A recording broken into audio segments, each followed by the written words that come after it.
Hello and welcome to the Minimum Competence episode for Friday, March 29th, 2024. I'm your host for today, Andrew Leahy, a tax and technology attorney from New Jersey. On today's episode, the U.S.'s Supreme Court-bound nuclear waste dispute, Bankman-Fried's 25-year fraud sentence, a Texas AG investigation into Boeing's supplier, and Facebook's spying revelations. Let's remember, baseball is 90% mental and the other half is physical, and read today's legal news. On March 29, 1867, a seminal moment in legal and political history unfolded as the British Parliament passed the British North America Act, laying the groundwork for a united and independent Dominion of Canada. This act was a monumental step not just for the territories involved, but for the concept of nation building and governance in the 19th century. It provided a structured constitution for Canada, which at the time united the provinces of Nova Scotia, New Brunswick, and the Canada province, which was subsequently divided into Ontario and Quebec, under a single federal government. This legislative move was pivotal in defining Canada's national identity and sovereignty.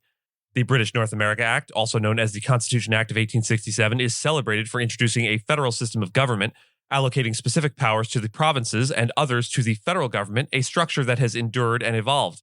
It also established the bicameral legislature comprising of the House of Commons and the Senate, adopting a parliamentary system modeled after that of the United Kingdom. This act not only marked the legal birth of Canada, but also set a precedent for the peaceful transition of power and the creation of new nations through legislative means. The passage of this act was the culmination of a series of conferences and negotiations among the leaders of the British North American colonies, reflecting a mature and collaborative approach to nationhood. It addressed the pressing need for a united front in the face of external threats and internal discord, particularly the Fenian raids and the threat of American expansionism.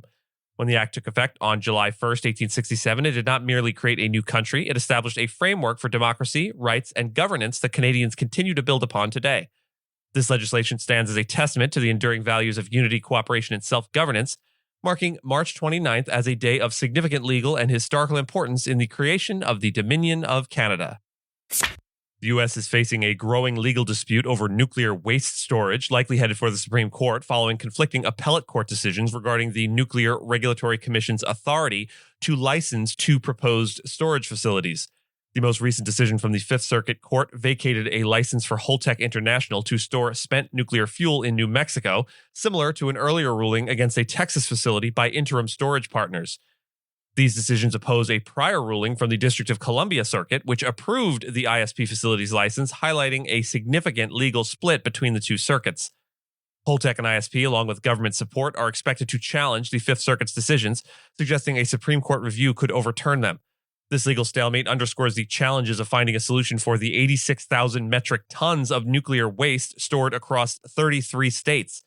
Efforts to establish a permanent site have been stalled, notably with the withdrawal from the Yucca Mountain project, leading to temporary storage proposals. The Supreme Court's potential involvement could resolve the legal impasse and address the broader issue of nuclear waste management in the United States. Sam Bankman-Fried, you remember that guy? The founder of the now-defunct FTX cryptocurrency exchange, was sentenced yesterday to 25 years in prison for a fraud involving $8 billion stolen from customers, marking a significant moment in his rapid fall from grace.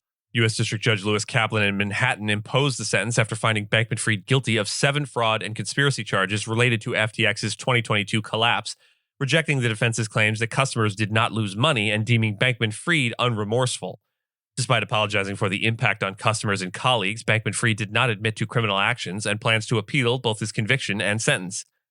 The sentencing reflects the severe consequences of defrauding investors and customers in the financial industry, underscoring the message from U.S. Attorney General Merrick Garland about the accountability awaiting those who commit financial crimes. Kaplan highlighted the significant losses incurred by FTX customers, equity investors, and lenders to the Alameda Research hedge fund founded by Bankman-Fried, totaling over $11 billion in losses. This led to an $11 billion forfeiture order to compensate the victims. Prosecutors had requested a sentence ranging from 40 to 50 years, while Bankman-Fried's defense argued for a significantly shorter term, portraying him as an awkward but non-malicious figure who attempted to recover customer funds post-collapse. Despite efforts to distance Bankman-Fried from infamous fraudsters and emphasize his mathematical decision-making, the court remained focused on the extensive harm caused by his actions. Bankman-Fried's status as a prominent political donor and figure in the cryptocurrency space, known for his commitment to effective altruism and significant contributions to political causes, was also scrutinized. His detention since August of 2023 due to concerns over witness tampering and the judge's recommendation for his incarceration near San Francisco highlight the gravity of his offenses and the legal system's response to financial malfeasance in the emerging cryptocurrency market. Texas Attorney General Ken Paxton has initiated an investigation into Spirit AeroSystems Holdings, Inc., a key supplier of parts for Boeing, due to ongoing issues with some of these parts. This inquiry comes in the wake of Boeing CEO Dave Calhoun's announcement of his departure by year's end, following a series of concerns raised by regulators and airline customers, notably after a panel detached from a 737 MAX 9 jet in January. In flight. Details have emerged regarding Facebook's extensive history of spying on its users' encrypted communications across various apps and services, highlighting a broader issue of online privacy exploitation by numerous entities. In 2018, Facebook was discovered using a privacy-protecting VPN called Onavo as spyware to monitor user activity on other platforms, an operation that had been sanctioned by CEO Mark Zuckerberg under Project Ghostbusters. This project aimed to intercept and decrypt encrypted app traffic from users of Snapchat, YouTube, and Amazon, effectively conducting a large-scale man-in-the-middle attack to spy on users. The strategy involved developing spyware capable of accessing data before encryption, utilizing the Onavo VPN acquired by Facebook in 2013, and repurposed for espionage without clear disclosure to users, as espionage is so rarely disclosed. Internal documents from a lawsuit against Facebook's parent company Meta reveal that high-ranking Facebook executives were aware of the ethical and security issues posed by such surveillance, but proceeded regardless. This revelation is part of a class action lawsuit filed in 2020, accusing Facebook of spying on users and lying about it. The case underscores the lax consumer privacy protections in the U.S. and the vast, loosely regulated ecosystem of data surveillance that compromises personal information for profit, often under the guise of anonymizing traffic. Despite numerous privacy scandals, there has been little meaningful action from Congress to address these concerns, particularly when lobbyists for companies like Facebook aim to eliminate competitors like TikTok. The situation raises alarms about the potential for future scandals that could finally prompt legislative action on privacy. And with that, I thank you so much for listening to Minimum Competence, your daily news podcast for lawyers. If you're looking for more than Minimum Competence, links to further reading on all the topics touched on today are in the show notes. Reviews go a long way towards helping new listeners to find our show. If you have a moment and can leave a rating or review on your podcast player, we'd sure appreciate it. And if you know someone that might be interested in a story we cover, consider sending them the episode. But remember, nothing here should be construed as legal advice because it is certainly not that. Minimum Competence is available at minimumcomp.com and wherever you get your finely crafted podcasts. If you haven't checked out the website in a while, give it a look. There are complete transcripts and resources for each episode and its corresponding segments, as well as an opportunity to receive new episodes in email, newsletter, form.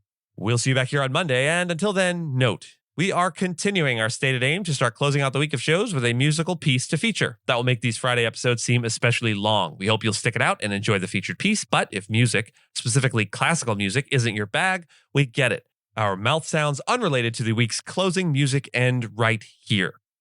This week's closing theme is by Joseph Haydn. Joseph Haydn, born in 1732 and lived until 1809, was a towering figure in the classical period of Western music and holds a foundational place in the history of symphonic and chamber music.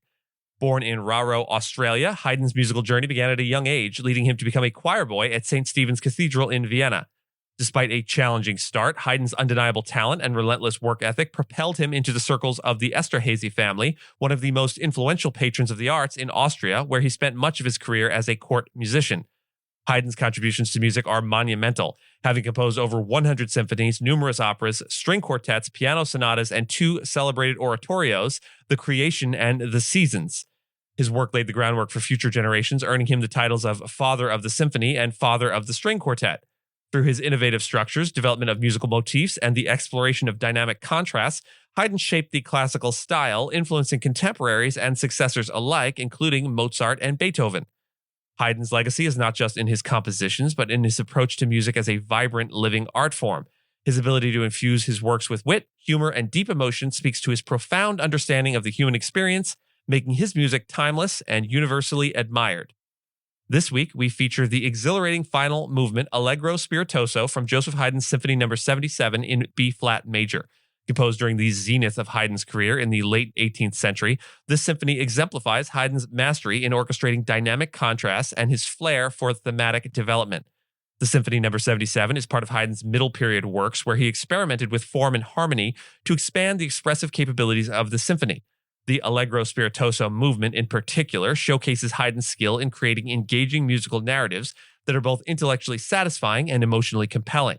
This movement is characterized by its spirited tempo and the lively, joyful themes that dance throughout the piece, providing a fitting conclusion to the symphony and our week.